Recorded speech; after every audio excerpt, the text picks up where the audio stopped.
Hello, all, and welcome to Eye on the Storm.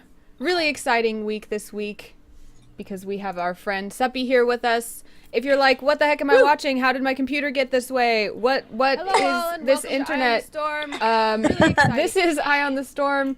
It is a show where we talk about Heroes of the Storm. We talk about how to be a better player of Heroes of the Storm. We talk about the community of Heroes of the Storm.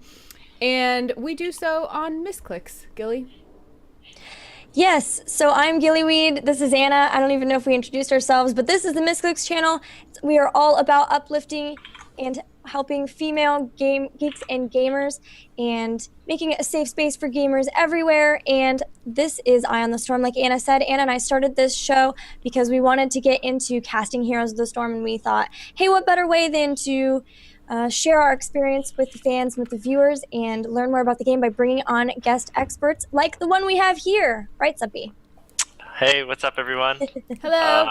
Thanks for bringing me on. Definitely very excited. Never been on a talk show for Heroes of the Storm, so it'll be interesting. And yeah, I hope we have a fun show today. Yeah, you know, like you mentioned, you've never been on a talk show for Heroes of the Storm, but you're certainly not a stranger to the esports space at all. Can you tell people who might not know you who you are and what you do in terms of esports? Yeah, so I have been a competitive StarCraft 2 player for quite some time. I think I joined Evil Geniuses at the end of towards the middle of 2012, I think, and so it's been quite a while. I've been playing StarCraft 2 for a long time, and recently with Heroes of the Dorm, I joined the college team because I'm a student at UC Berkeley, and a lot of people have predicted us to win, and now we're in the top four, going to the grand finals in a couple days. So yeah, just very excited, and I've been enjoying myself playing Heroes of the Storm. It's definitely a big change from StarCraft, but very fun.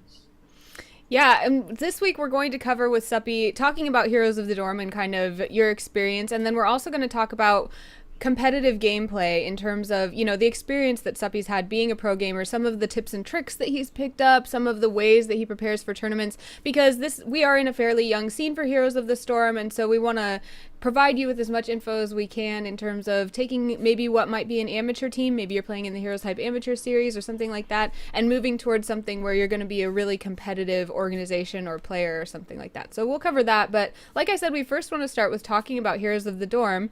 And Suppy, you mentioned getting involved with your collegiate esports clubs and all of that. I know that Berkeley has a pretty robust esports presence, right? Yeah, we're actually in the top four of Dota CSL right now, the top four of StarCraft CSL, which is the Collegiate Star League, and obviously now top four of Heroes of the Dorm. So I'd say this semester we've been doing pretty well, and historically we've done pretty well in the Collegiate Star League for StarCraft. So we're hoping to extend that to the other games as we continue to grow. How did Berkeley's esports club get so big? It's huge, right? Yeah, right now on Facebook we have like 680 members or something. And a lot of it is still like alumni because a lot of people have graduated, but I don't know, it's just, I think Berkeley really lends itself to having a big esports scene. It's a public school, and we obviously, not to be like stereotypical or anything, but we have a lot of Asians here, and our engineering program is really strong. So there's a combination of factors which makes gaming very popular on campus. Were you involved with like the StarCraft collegiate one, and then someone said, hey, we're forming this here as the dorm team, you should play with us? How did you get involved with the team specifically? Yeah, so actually two of the I'd say most experienced players on our Heroes of the Storm team right now, Fan and Panda Jigu, they were on my StarCraft CSL team when we won the big season, which was like a $40,000 first place prize. Yeah. And so we had been friends for a long time, and when they heard about Heroes of the Dorm, they approached me and was like, hey, we know you've played Dota in the past and you have some MOBA experience, and we think you'd be really good. We're like making a team for Heroes of the Storm. And I was like, oh, think about it. And then I looked at the prize pool and I was like, okay, like there's no way I can pass this up. Yeah, that's what keeps blowing my mind, is that you could potentially win the tuition for the rest of your college career, right? I mean, so that was your main motivation for joining? That plus, obviously my friends. I mean, I'm friends with them, and they asked me because they needed some players. So it's a combination, but yeah, it's definitely a huge factor in it. Did you say, and you said fan, like Cloud9 Vortex fan? Yeah, fan. Okay, so yeah, you guys definitely have a leg up. I think your team is made up of people with a lot of competitive experience, right? Like other people on your team have experience in other esports. Am I getting that right? I'm not sure about our other two players if they've had competitive sports experience, but they've all played League at a pretty high level, League of Legends. And Panda Jigu has also been on a lot of teams in the past, but not as prominent as Cloud9 Vortex. But I think he was on like Barrel Boys, or I don't know. I wasn't in the scene back then, yeah, but yeah. So what has been your experience with Heroes of the Dorm and how the tournament has worked out so far? Not necessarily with like the games, but how it's just been like ran and how that's been for you. Yeah, it's been really good. I think Tespa's been doing a really good job. The qualifiers, I think there were some issues, especially with the website, and that was a little frustrating because it took a long time to get the matches played. But after that kind of happened, everything's been running really smoothly. We've been getting a lot of information. Like, we have all the information. We don't even have to ask for it. And they've added us onto like text chats where they give us our itineraries and just our schedules and everything. So it's been really good so far. That's awesome. We're involved with the Heroes Hype Amateur Series, and obviously that's much less scale of tournament, but I think there's a lot of people who are trying to get involved with the tournament, with making tournaments for Heroes of the Storm. And so those types of things I think people don't really think about, but that really help enhance the experience and make people want to come back and playing in them. What do you, I mean, the tournament experience so far has been online, but you're going to play live this coming weekend. And that's something that you have a lot of experience with, but what are you looking forward to in terms of that live tournament? I really want to see what Blizzard and ESPN decides to do in terms of the production. I think there's a lot of cool, possibilities, especially like, I don't know if they could like somehow get in-game communication, like during the cast or something. I think it'd be really cool. But just really like, I've never had an experience where I'm playing literally next to my four teammates. Oh, and yeah. it's just going to be really cool. It's not just like solo by myself on the stage. It's going to be like a really fun experience, and I'm very excited for that. Yeah, I didn't think about that, how it would be so different from competing in StarCraft where you're like literally alone in a like solitude booth. Yeah. So, well, you mentioned ESPN, and I was curious your thoughts about how this viewing experience has been very different than other esports tournaments, being delivered primarily by ESPN. And then, of course, the fact that the tournament is involved with ESPN means a lot of things are different. They've had to make changes to kind of the user interface. They've had to make changes to how casters can speak. They've had to make changes to when it's broadcasted, things like that. So, obviously, the name ESPN brings a whole lot of excitement and a lot of legitimacy, but in terms of being someone who's been in esports, what did that mean to you, and what do you think of the ESPN involvement? So obviously, I think there was a lot of complaints online from people who are used to watching stuff on Twitch and stuff like that. But I do think it is overall very, very good that Blizzard's trying to do sort of these kind of ventures into TV and televised broadcasts, and it's also widening the audience. A lot of people might be introduced to it, and the casters have kind of toned down the level of commentary so that new people can understand. And so I think it's overall a good thing to try things like this. Yeah, it's really cool. I'm pulling up the website right here, and you have Blizzard, ESPN, and TESPA all next to each other on a page, which, regardless of anything else, that to a lot of people really spells esports legitimacy.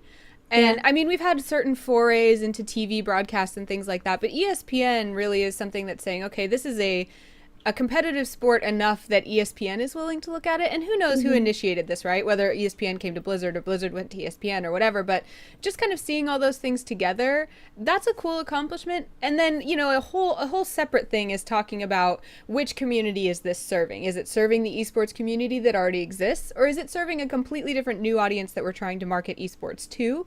And that's a whole different discussion. But I do admit that I get excited seeing that logo next to these logos, Well, I mean, not only that, but the finals are not even going to be on ESPN3. They're going to be on ESPN2, which means that's the first ever live esports match.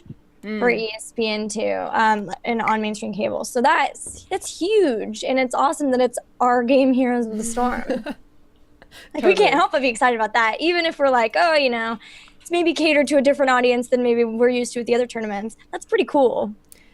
I can't wait to see what happens on Twitter when people like football fans or basketball fans are just like browsing the cable and they're like, "Ooh, what's this?" And hopefully they'll get sucked into the world of esports. Yeah, hopefully they're like that and not so much like cartoons. What's happening? What channel is this? Well, and the live finals is going to be, a lot of people are kind of calling it like a mini BlizzCon, that they get to go to LA and hang out with people and all that kind of stuff. So I'm really looking forward to it. Another excuse to see all of my Blizzard homies and everything. But I mean, aside from that excitement, or maybe in addition to that, Suppy, does it give you any thrills to be like, I'm going to be on ESPN? Like, is that something you kind of are checking off some sort of cool bucket list somewhere at all? I guess so, yeah, definitely. When we won against Washington, we were super ecstatic because we're like, oh, we're going to be on TV, like, we're going to be live. And we were really worried about beating Washington because they were super strong. But yeah, this is really exciting. And there's only 4 teams who are able to be the ones that get to be on ESPN2, so we're very excited for that.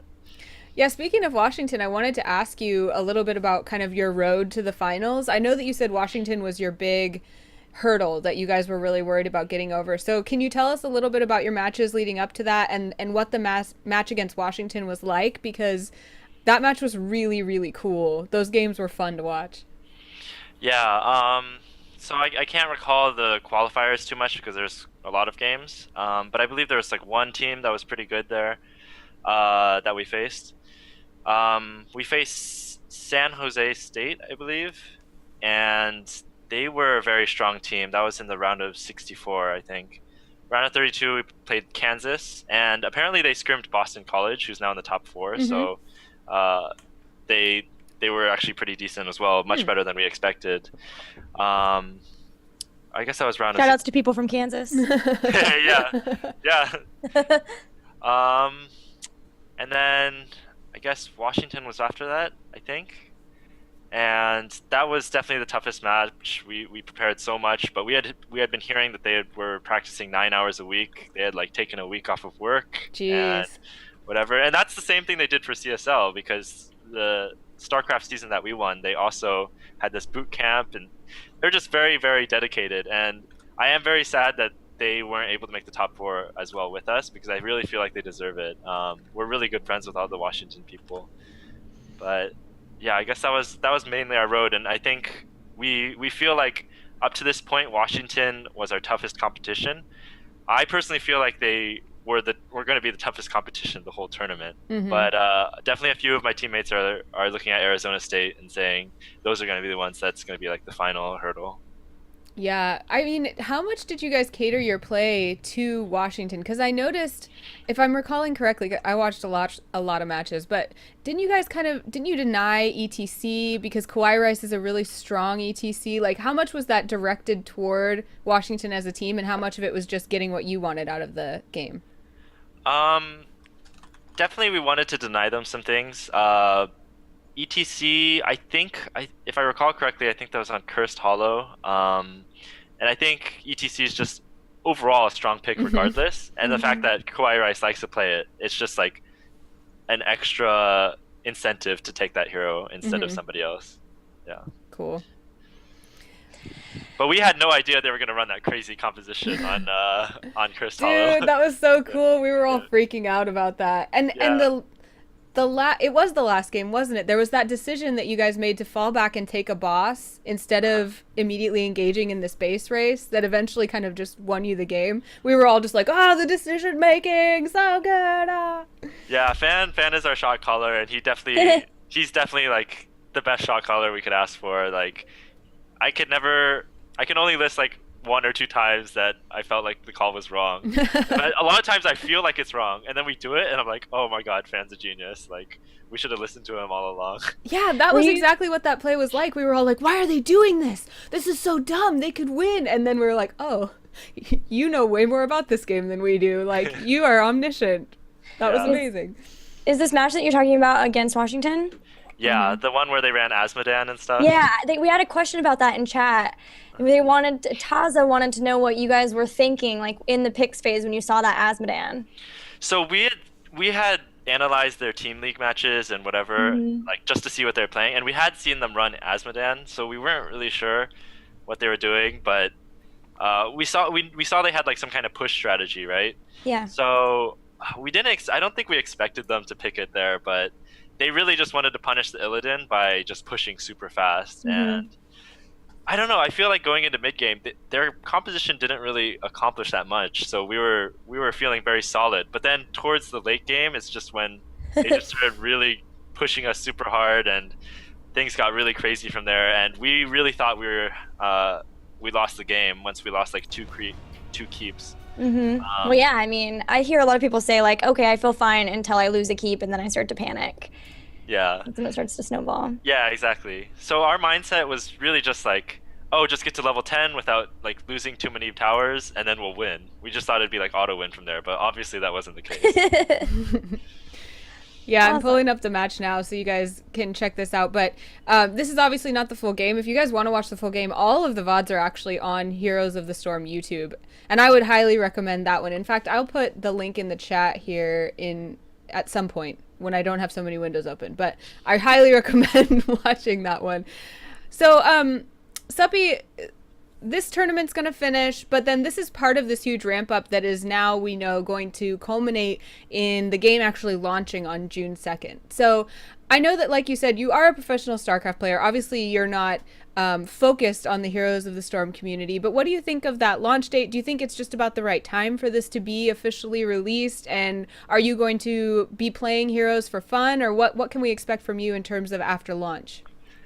I do think this is the right time for it to be launched. I feel like it's pretty well polished at this point. There's still like some bugs. Like I've been reading the Reddit, and like heroes have been like flying off the map and stuff.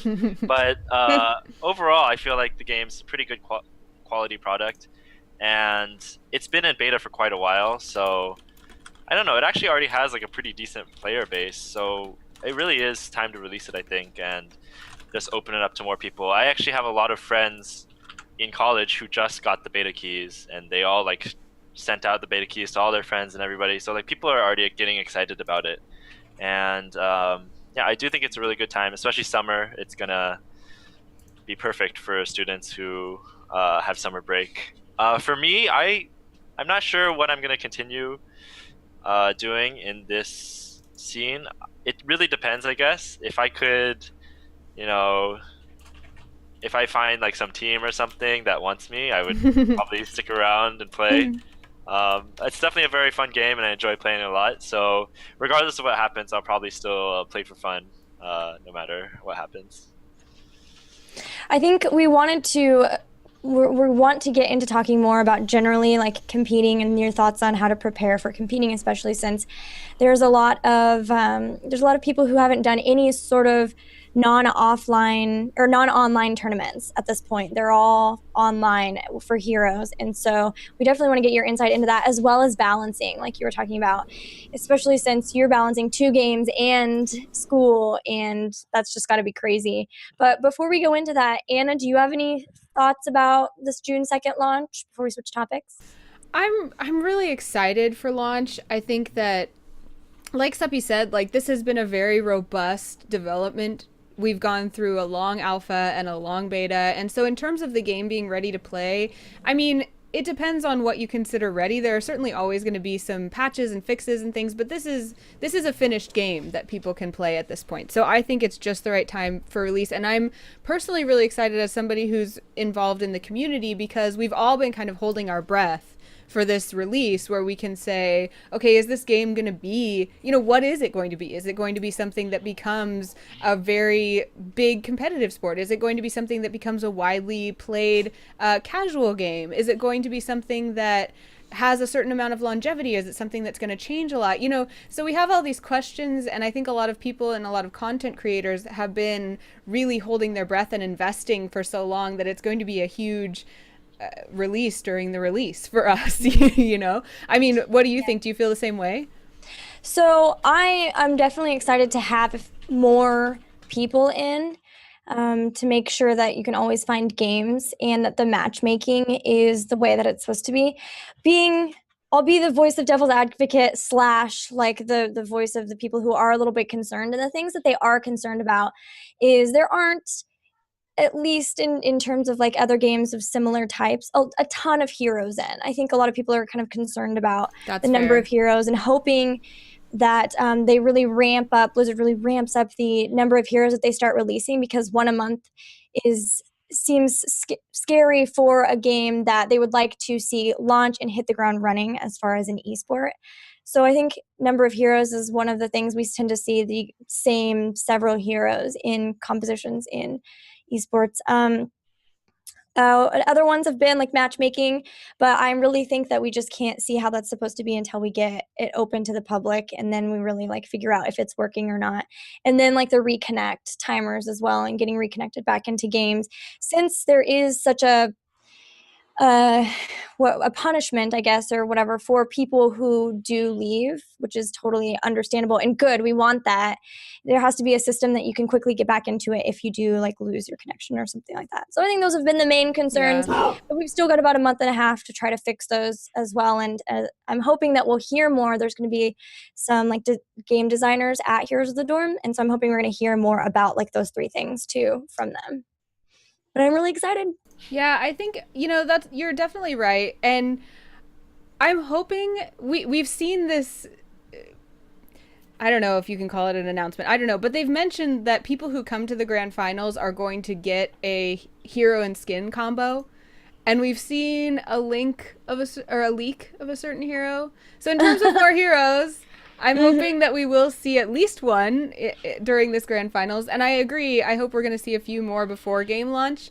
I don't know. I mean, I totally agree with you in some ways as well, Gilly. It's just that I personally am so just excited to recruit more people to play that having it be open makes me really excited. But I do agree that in terms of esports, not having enough heroes could be a challenge. So, yeah. I don't know. For sure. In keeping a meta robust and not getting stale, for sure. Especially when you go but a little bit between patches, which is good because you want to see kind of meta just naturally develop as well, and people figure out how to counter different things. Yeah. But let's move on. Let's go back to talking about Suppy and competitions. Should we start with maybe your first competitions? Do you remember what they were, how they went, anything like that, and things maybe that you weren't anticipating? Depends on how far back you want to go. My first competition was probably some Brood War competition, back where everybody had really bad laptops, but everybody was super hardcore because it was like 2008 and nobody except the very elite people played Brood War. And I was like 14 at my first competition. It was like a LAN party in Berkeley. But then I guess my first official competition was MLG 2011. And that's where, all the big names were, and I got knocked out like second round. So, but yeah, I've been competing for a while, I guess. Yeah. So what are some differences that you've noticed? I realize that Heroes of the Dorm is really probably your only Heroes of the Storm tournament. The differences between competing in StarCraft 2 and Heroes that we might not be aware of. I haven't played at a live Heroes of the Storm tournament yet, and I guess nobody has really, right? There's not been very many. Yeah. So it's hard to say, but I'd say right now already one of the biggest differences that I've noticed is just when you lose a game, there's a big difference when you lose in StarCraft or when you lose in Heroes of the Storm. So when you lose in StarCraft, it's like, oh man, I'm thinking about like what I could have done better, and then I try and ask some people what they think I could have done, but they are always on the outside in terms of their perspective on how you played. They don't know like exactly what your thought process was when you were playing, but when we're going over replays, so we go over our replays a lot on our Berkeley team, it's like really interesting how everybody really had the same mindset and we all experienced the same situation together. And so when we're discussing the game together afterwards, it's just very much different compared to StarCraft, where it's kind of like an outsider giving you advice. Now it's like kind of just like a group brain thinking about like how they can improve. I think that's probably one of the biggest things I've noticed so far. Yeah. That's something that I love about Heroes that I didn't expect, being that my background is in StarCraft, and obviously I don't play StarCraft near the level that you that you do, but just I was so used to kind of that solitary gaming, and I thought that's what I liked, but I found I really enjoyed like sharing the experience with other people and learning from them, and I mean sharing the wins and the losses, you know. So it's interesting, and as somebody who kind of seems to be interested in all esports, what kind of commentary do you have on like 1v1 gaming versus gaming with a team? I'd have to say I think I enjoy playing with the team more than playing by yourself. But I Really? think there's a lot more potential glory when you're like 1v1 because Totally. it's like when you win it was all you. Yeah. So, but I think playing with a team is much more. It's just I don't know. It just feels a lot better, especially when you win. Like you won it as a team. It still feels really good. Yeah. Yeah. Well, you've played in all sorts of levels of tournaments and competitions, both online and in person. Um, and you kind of have seen enough of esports to really be able to distinguish like what takes a hardcore gamer across the line into a competitive gamer and eventually maybe even a pro gamer. So if somebody is watching and they're thinking like, what do I need to do? I mean, I love this game. I play it a ton. I'm pretty good. But what's an indicator of someone being really competitive and potentially having the skills to either be on a competitive or a pro team?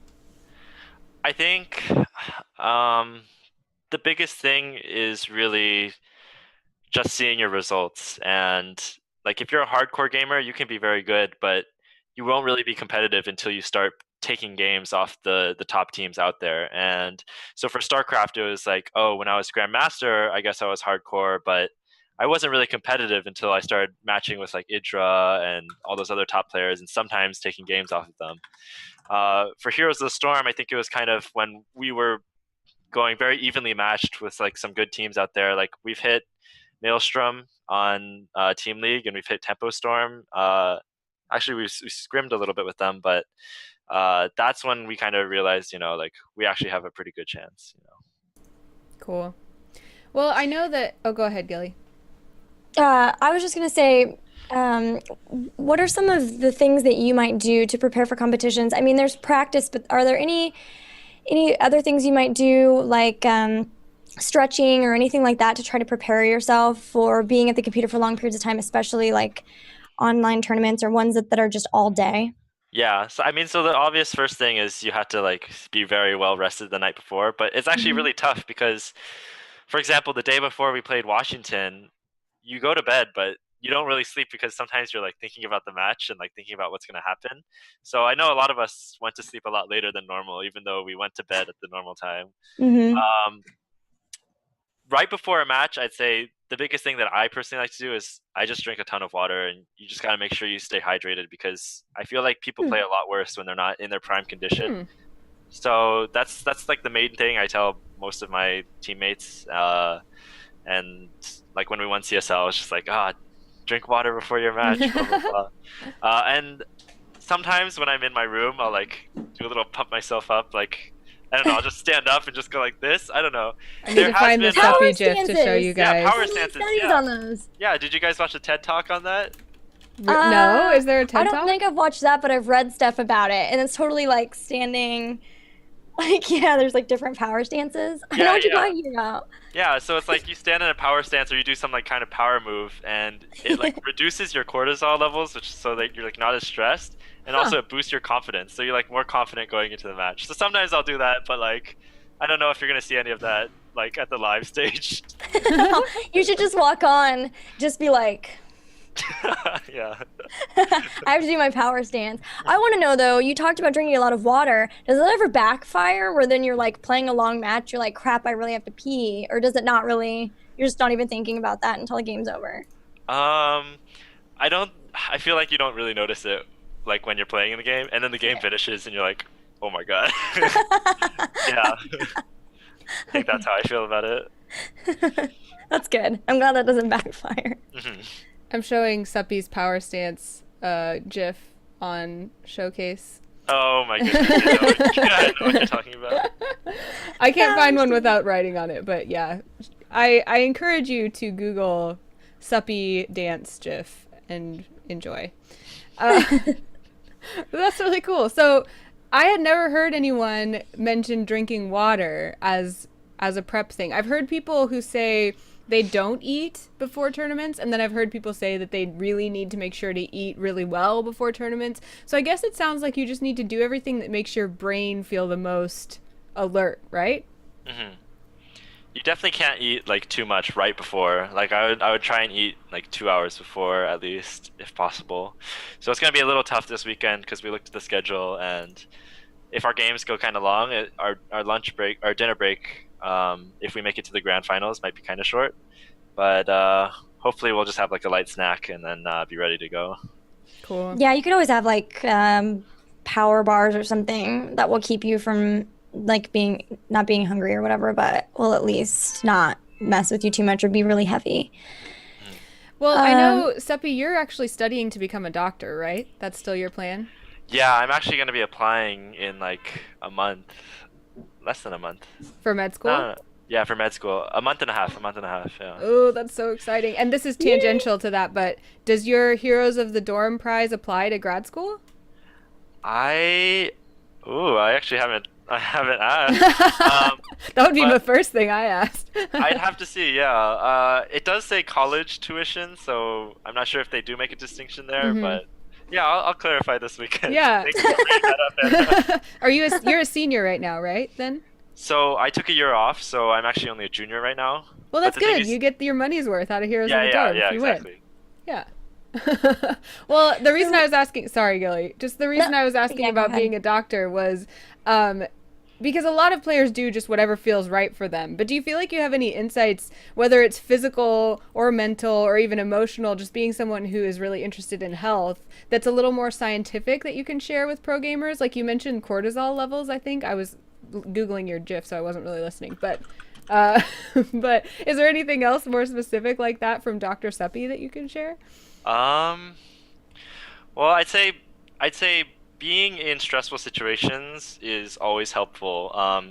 Like like acute stress. Acute stress is very healthy for you, whereas chronic stress is very bad. So I think you can apply this to gamers, as in, having online tournaments. Having live tournaments where you're really pressured and you get really nervous. Having that as a valuable experience to, like, basically improve yourself for the future is really good, because when you're acutely stressed, your cortisol levels will rise, but it has a lot of beneficial effects, like improved memory, improved concentration, like as long as it's acute. And that can really help you in the future, especially when you get more used to it. You're just going to remember all the things you did previously, and I don't know, it just makes you less nervous in the future. And I think one of the biggest things for me is I definitely realized when I'm playing a StarCraft match or any type of match in a stressful situation, when I look at it later, I feel like I do remember more, and I remember the mistakes I made more, and I think that helps you in the future. That's really cool. I've never heard it broken down that way about acute stress versus chronic stress. I haven't either. That's a takeaway for me. So, so speaking of Dr. Seppi, as they're calling you in chat, we had a question, and it was actually a question that we had written down as well, but from Grandmaster Zerg 1, he said, can you ask Seppi how hard it has been to balance SC2 and HOTS, because he has WCS coming up? But we just wanted to know, like, how is it trying to manage 2 games and social life maybe, and school and all of that, especially since it's almost finals week? How do you do it? It's been really tough this semester. When my team first approached me, they're like, "Oh, we got fed. Like, we don't have to practice at all. We're gonna win this easily." And now, like, suddenly we're scrimming like an average of like 3-4 hours a day, maybe. On top of that, I'm trying to practice for WCS, but it's really all about priorities, I have to say. I definitely, like, I always have school as one of my highest priorities, but like right now, Heroes of the Storm obviously is coming up the closest, so I've prioritized that the most. And it's worth more than WCS, I'd say, if we can win it. So I've been definitely leaning a lot more towards practicing Heroes of the Storm compared to StarCraft right now, even though my StarCraft match is like Tuesday. But yeah, it's really, you have to make sacrifices, and You just had to prioritize your time. And even I waste so much time. So I feel like everybody has room to be more efficient. Like I seriously go on YouTube binges where I watch videos for like an hour, 2 hours, and it's a really big waste of time. You could be a lot more productive, but I think everybody could like be more time efficient. That's true, but at the same time, everybody also needs some recharge time of some variety where you can just kind of zone out so that you don't just like burn yourself out too. So maybe YouTube videos of like cats or pugs eating lettuce, which is what I watched today, and it was amazing. If you guys haven't seen it. Oh my gosh, that sounds awesome. It's just so good. It's so good. Maybe that's your way of like, just letting your mind de-stress a little bit there, and could be. Yeah. We approve. Dr. Anna and Dr. Gilly approve of your YouTube binges if they include pugs eating lettuce. Pugs eating lettuce. Yeah. Highly recommended it. Which I'm going to show right. Oh my gosh. Oh my gosh. It's so cute. Anyways, so focusing on Heroes of the Storm. Yeah, I was gonna say something like I look to you as this example of a pro gamer that really, because I've asked you this question in a million interviews over the long history that we've known each other, because I'm so fascinated by how you balance these things. And the idea of priorities is really interesting because what you kind of just said is what's worth more to me in my life. And when you look at your future, how do you perceive pro gaming fitting in? Because you want to be a doctor. Is pro gaming kind of like your college job, or do you see it as something that if it continues to be worthwhile in terms of your experiences and the payoff that you would do after even being a doctor? I think, I don't know, it's been part of my life for such a long time and something I've been passionate about for a really long time. So I think regardless of what happens, I'm always going to be interested in it and involved, at least to some extent. I think, once I go to medical school, I'm going to have much less time. So it's probably going to be something I have to put like very low on my priorities. But I think once you become a doctor or, once in the future, things are going to be different. And I don't know how big esports is going to be in the future, but I would always love to stay involved, I think, because it's been basically like 3/4 of my life, I feel like. So, yeah, it's something I'm always going to stay at least somewhat involved in. Maybe someday there'll be like esports doctors. Because I know there are sports doctors now. Yeah. And like there's issues, like people have back problems and wrist problems. Stress, repetitive use, overuse injuries. Yeah. Repetitive stress injuries, RSIs. Yeah. Totally. Yeah, hopefully, it'd be awesome to find a niche to like work from that angle. Yeah. Well, I mean, we've covered a whole bunch of tips and everything, but if you could prioritize kind of your top 1 or top 3 things that you would tell new competitors as they're going into their first tournament, what would you list for them? So in terms of competing at that tournament or preparing for that tournament, like I would just say, like improving their skill level. I would say in terms of like things that they might not expect, because they've been playing at home, they've been on the ladder, they're like, oh, I scrim really well, my team's doing awesome that way, but this is the first time that they're going to be in a real competitive environment. So things that they might not expect that you would tell them to be expecting. Yeah. Okay. I would say one thing is don't expect to eat your meals on time. That's probably a big thing. So you should always have plenty of snacks available if possible. A lot of times the tournaments, the schedules are never as they are written because it's pretty much impossible. So especially for the big tournaments like MLG. So you really have to be prepared for anything. You always gotta have snacks. And like I already mentioned water, but I remember when we had StarCraft tournaments, we'd have our player manager, AJ, and the one before that, Cody, they would like literally go out and get water for us. Like they were really good about that. So yeah, just be really prepared for staying well nourished, I guess, through the long days. The other thing I'd say is don't spend all your time in the convention center if you're competing, because I think if you're spending too much time in that area, your brain kind of gets like a little like overwhelmed. Like it's really good to like step outside and just walk and just like relax for a little bit and then come back and play. I remember one of my best tournaments, my parents actually went to MLG Dallas. So I played half my bracket and I realized I had like a 2.5 hour break or something. So I just went on a walk with my parents and my brother, and then we like got steak or something, and I was just like super relaxed. And I came back and I was like, oh, there's no way I'm gonna win. I'm like super food coma, just, like very sleepy. But that was actually one of my best performances ever. I ended up beating like 3 Koreans after that. So like, I think really clearing your head is really good, and it's also nice to just walk around a little bit because before tournaments, like I've said, it's really hard to sleep sometimes. So if you're at least doing some kind of physical exercise, it's really going to help you sleep, and then you're going to feel a lot better the next day. There's definitely been lots of times where I've only gotten like 4 hours of sleep for no reason, and then it was tough the next day. Totally. And if you can walk around too, like that's going to get the blood moving a little bit too and just help kind of circulate and help you at least hopefully a little bit with reaction times too. So that totally makes sense. So eat steak, eat a huge steak right before you Make sure your family's there. Yeah, drink some water, walk around, power stances. Power stances. Yeah, I'm wondering if it's like, I should bring my family like to every tournament because then there's like pressure because you don't want to like fail in front of like. Yeah. Yeah. When your family's there. Yeah. Well, I mean, That's true.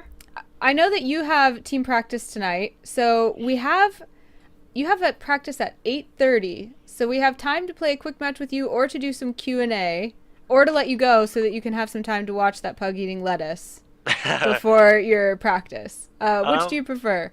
I would Anyways, be down okay. for, I mean, anything really. Q&A or the quick match. I think I have time. Okay, cool. Unless we get into Garden of Terror. Well, we'll just do a quick. We'll do a push to win comp if we have to. Okay. What that means, guys, we're going to actually, before we do that, just in case Suppy has to cut and run, let's talk about where people can find more about you, Suppy, and where they can watch you in terms of stream and Twitter, as well as Heroes of the Dorm, what they should be watching for. Yeah, so please follow me on Twitter at EGSuppy, and my Facebook is also facebook.com/EGSuppy. And my stream, I haven't been streaming as much as I'd like to, but I think in the coming weeks I should have more time. So that's twitch.tv/superiorwolf. And just like huge shout out to my team, Evil Geniuses, and all of our sponsors. They really have made all this possible for me. I don't think if I wasn't on that team, like I don't know where I would be in esports right now. So I'm very grateful for that. And yeah, watch us at the Heroes of the Dorm tournament this weekend. It's going to be Sunday afternoon. Starts at 2:30 Pacific, I think. Mm-hmm. And you can find it on ESPN2. And I think there's a Canadian rebroadcast, and it'll probably be on YouTube or something in the following days, I'd say. So Yeah. please tune in and cheer us on.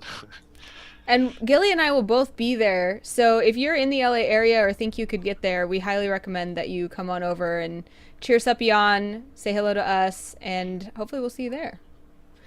So guys, we're going to go, we're going to go to a quick break. We'll set up our quick match, and then we will play a quick match with Suppy before we say goodnight. So be right back.